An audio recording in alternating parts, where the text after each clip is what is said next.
shot the movie The Insider in Kentucky with Al Pacino and Russell Crowe, and I was chosen to be Al Pacino's stand-in and double in the movie. We don't look a lot like now, but at the time we looked an awful lot alike. They cut my hair like his, dressed me in his costumes, and people would come asking for my autograph thinking I was him. They shot the movie actually a couple of doors down from my house. So I got to, after living in Hollywood, I got to come to Kentucky, walk down a couple of blocks to be in a movie with Al Pacino and Russell Crowe. It was a real thrill for me to be Al Pacino's double. To get to actually be in a movie with him and to watch him work is amazing. They kept calling me in for the movie because I was actually auditioning for other parts. I had two different agents who kept on calling me in. Would you play the lawyer? So I'd go in and audition for the lawyer. And they'd say, oh, well, you're good, but you know what? You look a lot like Al. Wouldn't you rather be his stand-in and double? And it's like, no, I'd rather get a line and a speaking part in the movie.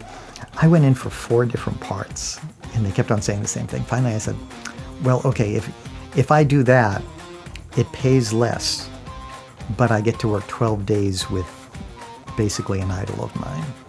So I ended up doing that, and that was just amazing. As a stand-in and double, basically what happens is they adjust the light to you. While the main stars are learning their lines or rehearsing, they need someone to adjust the lights and the camera angles on. And you know, if you resemble the person, you go in there. In the movie, it's actually me in a number of the wide shots. It's not him. You know, which is sort of cool. It's like, yeah, that's me over there.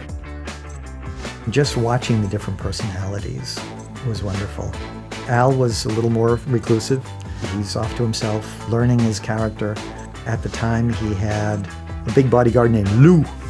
So whenever Al would come to the set, Lou would come in first, and he's like square. This big guy. He goes, Mr. Pacino's coming to the set, you know, and it sort of like use his body to clear a path, and then Al would come in behind him. Russell Crowe, on the other hand, who had not yet done Gladiator, but had done some amazing things, his character, you know, of Jeffrey Wigand was, you know, very closed, almost like he did in A Beautiful Mind.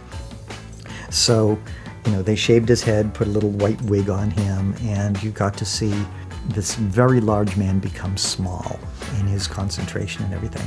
And then as soon as the take's over, they take off his wig. He's now got a bald head because they had to shave it to put the wig on. And he's this big, you know, with that New Zealand accent and everything like that. And it was just, it's funny to see someone go from this level of intensity to this level of openness. So it was a fun experience to go around. After the movie's over, I get a call from his assistant saying, Al wants you to be in his next movie. And it was Any Given Sunday. And I thought, I get to go down to Florida for 3 months, work with Jamie Foxx. You know, it was just an amazing cast that they had for that movie. But I was directing The Complete History of Golf, which I wrote and directed. So I had to honor my commitment to finish that documentary.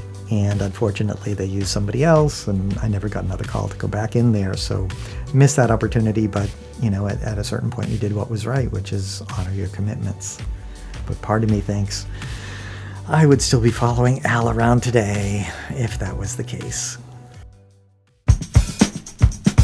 John Voight comes in, and he just stands in the middle of everyone, and he's there pretending to be another extra. As I'm saying things, he's going, yeah, I can do that. I can do that.